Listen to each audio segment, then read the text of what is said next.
Кайрылы кеш қымбаты достар. Қостанай телеарнасында «Время говорить» бағдарламасы сіздермен бірге Маргарита Иванова. Біз бастаймыз. Наша следующая остановка – это традиционная встреча в языковом центре. Учим новую тему, новые слова и применяем их на практике. Сәлеметсіз бе, Маргарита? Қайырлы күн. Қалай? Қал жағдайыңыз, жұмыс? Жаман емес. Ауа райы қалай екен? Ауа райы өте салқын. Салқын. Күн суытып, қыс жақындап келе жатыр, иә? Ал біз бүгін сабағымызда осы қаламызда қызмет орындарға барып көрейік, иә? Ол үшін қандай сөздермен танысайық. Сонымен қаламды алып, сіз жазып отыруға болады. Есіңізде сақтап отыр. Қызмет. Қызмет дегеніміз услуга дейді.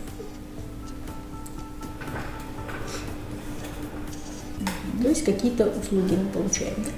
Техникалық қызмет көрсету станциясы.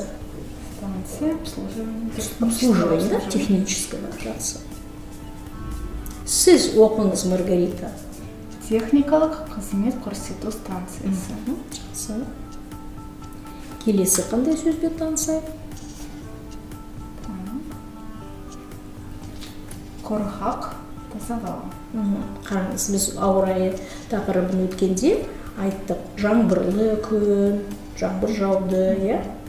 Ал күздің керемет күндері болды. Сонда біз айттық, қандай тамаша, жылы, күн құрғақ. Дала құрғақ, иә? Құрғақ бұл жерде сухай болды. Ал тазалау енді біз чистый.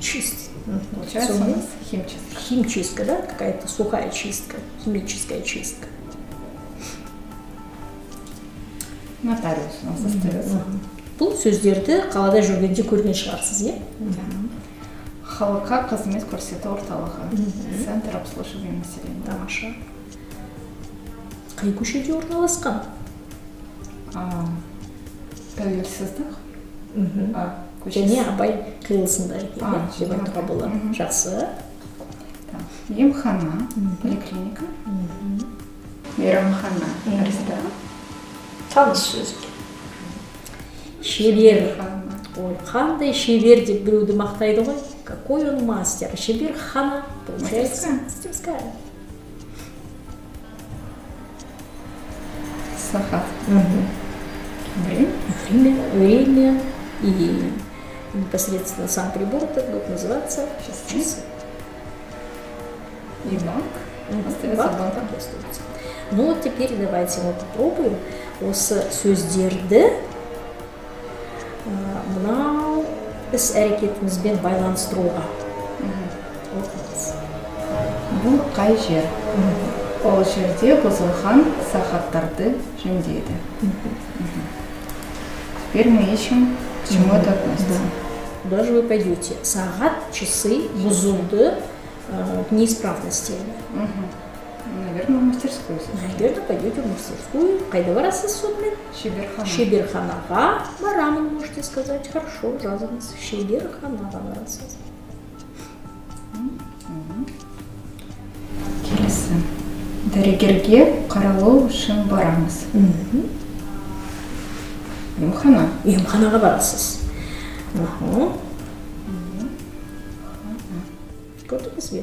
Егерде жаңағы өзіміздің күнделікті өмірімізде қолданып жүрген орталықтар екен. Жақсы. Құжаттың көшірмесін жасату үшін барамыз. Так. Көшірме. Мына осы сөзге тоқталдық біз, иә? Получается, мы делаем копию и көшірме орталығына барасыз, иә? Ақша алу, ақша салу, төлем жасау үшін барамыз. Вот тут у нас уже деньги. Ақша, деньги, иә. Так, мы идем, наверное, в банк. Барасыз, иә? Тамаша. Сіздің жұмысыңыздың қасында, рядом с работой, қандай банк бар? Екі банк бар, халық банк, және Каспий банк. Тамаша. Демалу кунак шақыру, тамақ ішу, үшін баратын орын. Демалуымыз. Мейрамхан. Мейрамхана барамыз.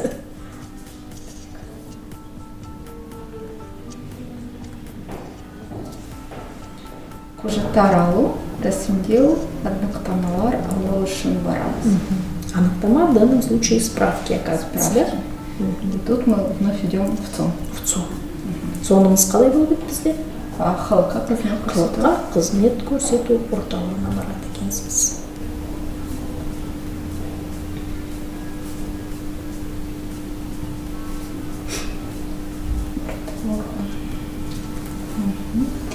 Құжаттарды растау үшін баратын жер. Растау, рас дегеніміз правда, рас, я? Растау, заверить дегеніміз Вновь мы идем к нотариусу. нотариусқа барады екенбіз.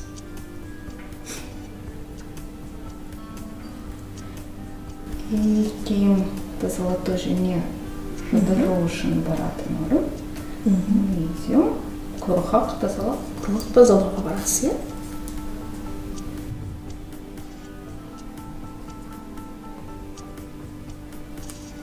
Сонымен осы тапсырмада сіз кішкене жаңағы түсініп отырсыз, иә? Қай жерге қандай қызмет көрсете алады екен. Жақсы. Біз қазір мынандай бір-екі диалогты оқып көрейік. Қандай құжаттар қажет және қайда бару керек? Отырыңыз. Несие мәселесімен осы бөлім айналысады. Қазір сізге қызмет көрсетеміз. Қазақ тілін өз бетінше оқып үйренуге арналған кітаптар бар ма? Бізде қазақ тілін үйренуге байланысты оқулықтар, оқу құралдары, сөздіктер, 2 және 3 тілді тілдескіштер өте көп. Мысалға, біздің орталығымызға тоқтайтын болсақ, бізде байқап отырсыз неше түрлі жаңағы тілді үйренуге оқулықтар бар екен. Кітапханада мүмкін осындай жаңағы кездесу болуы. Себебі кітапханада қызмет көрсету орны болып табылады, иә? Сонымен енді мына жағдаяттарға қарап, сіз қайда барар едіңіз? Кәне анықтап көрейік. Сіз көлік сатып алдыңыз, көлікке құжат алу керек. Бұл халыққа қызмет көрсету орталығы. Барып, жаңағы құжаттарыңызды аласыз, иә. Сонда көлігіңізді сатып аласыз, сіздерге бәрі құтты болсын айтады. Құттықтайды ғой, поздравляет дейді. Жақсы, ары қарай. Жаңа жұмысқа орналастыңыз, сізге карточка аштыру керек. Жаңа жұмыс орны. Вы устроились? Новое место работы. Хорошо. Получается, тоже в ЦОН нужно пойти. Иә, құжаттарыңызды аласыз, иә. Жақсы. Шашыңызды кедіру керек. Вот тут парикмахерскую. Парикмахерскую қидыру керек, иә? Шаш таразға барасыз. Тағы бір нұсқасын кәнекей оқып көріңіз. Жеке куәлікті ауыстыру керек. Жеке куәлігіңізді қайда ауыстырасыз? Жеке куәлік. Куәлік удостоверение, да? Жеке личное удостоверение. И надо его поменять. Тогда в ЦОН халыққа қызмет көрсету орталығына барады екенсіз. Жақсы. Міне осы бүгін танысқан сөздерді, Маргарита, есіңізге сақтап жүріңіз, және осындай аз да болса қазақ тілінде жаңа қызмет орнына барғанда сөйлесуге тырысыңыз.